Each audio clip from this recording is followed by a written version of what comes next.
Ya, saudara, ada satu penyesalan saya sebenarnya di dalam perdebatan lawan Kainama kemarin tuh ya. Saya biasanya kalau habis debat begitu ya, saya tuh pulang saya susah tidur. Kenapa? Karena saya mikir banyak. Mestinya tadi saya ngomong begini ya, mestinya begini ya, mestinya begini ya. Ya, kita kalau berada di dalam suatu perdebatan begitu kan ya, tentu ada banyak hal yang kita pikirkan. Bagaimana kita memikirkan strategi menjawab argumentasi lawan, bagaimana kita mempunyai strategi di dalam menyerang lawan. Nah, dan ada banyak hal yang kadang-kadang begitu masuk. Nah, kita dalam waktu yang singkat itu harus menjawab ini, sehingga kadang-kadang ada hal penting yang terlupakan atau terlewatkan. Dan itu yang kadang-kadang bikin saya nggak puas. Kalau sudah selesai debat dan mikir kemarin, mestinya tadi begini ya, tadi begini ya, tadi begini ya. Nah, jadi setelah saya mikir kembali itu memang ada penyesalan saya satu. Sebenarnya ada hal penting sekali yang saya lewatkan. Apa itu? Nah, itu pada saat yang terakhir itu ya, yang Edi Praitno itu ya, yang dengan tidak tahu malunya datang bertanya soal Ibu Yesus ya, Maria Magdalena itu ya. Tapi bukan itu yang mau saya soroti. Dia kan datang dengan membawa surat An-Nisa ya. Surat An-Nisa yang berisi perkataan atau penjelasan bahwa sebenarnya bukan Isa atau yang mereka anggap Yesus itu yang disalibkan, tapi orang lain yang diserupakan, lalu Allah mengangkat Isa sehingga Isa tidak jadi disalibkan. Nah, yang saya sesalkan itu apa? Mestinya begini. Pada waktu dia ngomong semacam itu, saya akan suruh dia untuk, Pak, tolong Bapak bacakan surat An-Nisa di sini.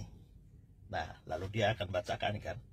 Nah, setelah dia baca, saya akan tanya, Pak, menurut surat An-Nisa Al-Quran Anda itu Yesus disalibkan atau tidak?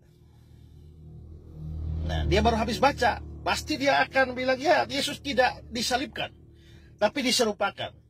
Nah, lalu tadi Pak Kainama itu berkata bahwa Yesus disalibkan hanya tidak mati. Sekarang saya mau tanya kepada Anda, Al-Quran An-Nisa yang benar atau Kainama yang benar?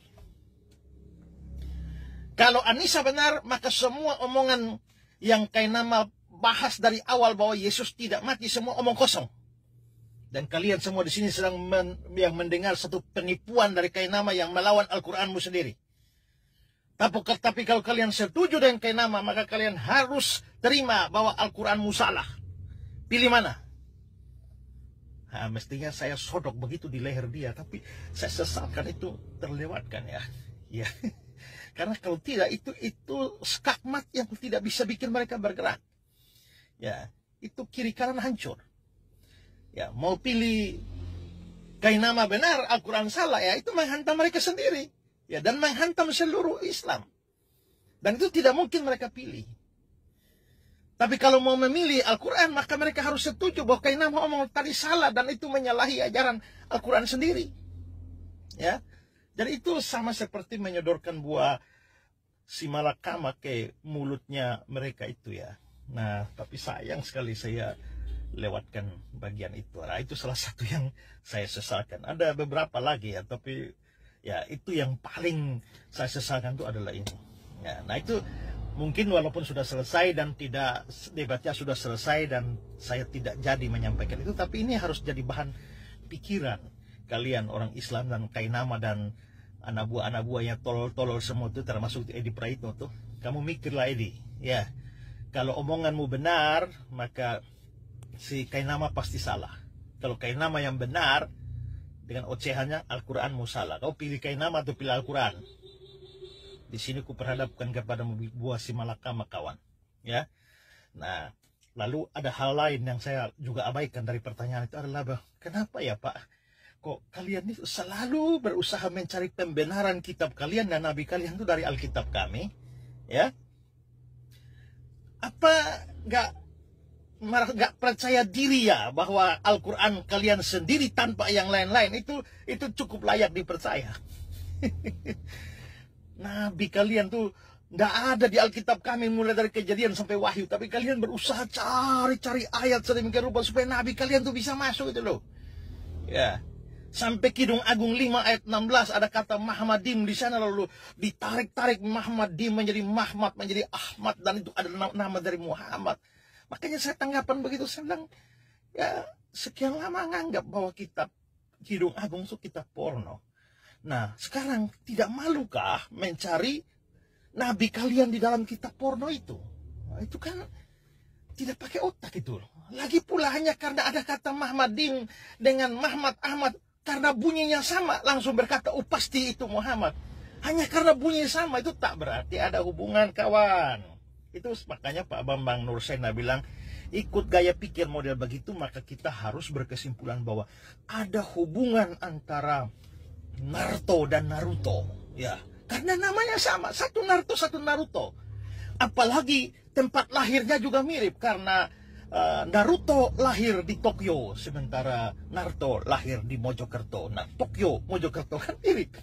Nah, itu kan model otak kalian tuh kan begitu ya. Nah, ada nabi kalian tuh di Alkitab kami ya. Tak usah paksa-paksa diri ya. Karena kami tidak menganggap bahwa nabimu itu adalah nabi kami atau dalam jajaran nabinya Tuhan yang diutus ke dunia. Tidak ada. Ya. Nah, karena itu jangan paksakan diri. Juga Edi Praitno, jangan paksakan tuh Anissa mau masuk di Injil Yohanes, gak nyambung gitu loh. Ya. Nah, itu mestinya dua hal itu bisa saya hajar dia pada hari itu, tapi ya itu saya lewatkan, jadi saya nyesel itu. Ya. Ya, tapi ya semua dalam kendali Tuhan. Jadi ya mungkin Tuhan tidak kehendaki hal itu diomongkan hari itu. Ya, apa-apalah, tapi saya jelaskan ini supaya saudara makin mengerti bahwa pilihan mereka sulit. Pilih Al-Quran, harus akui kayak nama salah. Kalau pilih kayak nama benar, harus menerima bahwa Al-Qurannya yang salah. Pilihan di tanganmu, pilih manapun, mati kau. Oke, selamat pagi semua.